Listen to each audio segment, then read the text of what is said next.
Each and every one of us, at some point in our life, reached rock bottom.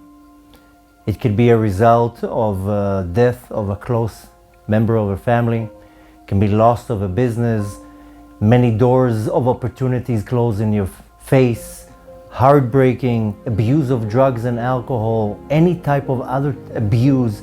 So many different situations that just brings you to the bottom where you feel helpless, you feel unloved, you feel hopeless, you don't see the light at the end of the tunnel, and you just struggle with life, and at some point some light, some fresh air, some angel, some kind act of somebody comes and takes you up, changes the situation, and puts you on a new path. Shalom, my name is Alon Nava, and I want to invite you to a very powerful event, February 11th.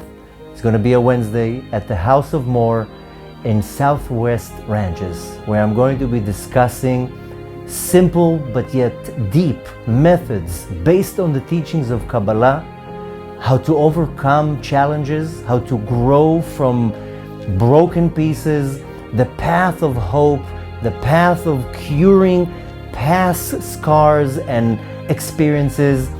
A powerful lecture that you don't want to miss. February 11, Wednesday, House of More, Southwest Ranches. Visit the link below for more information. It's going to be a very inspiring and practical lecture. I hope to see you there. Please share this video.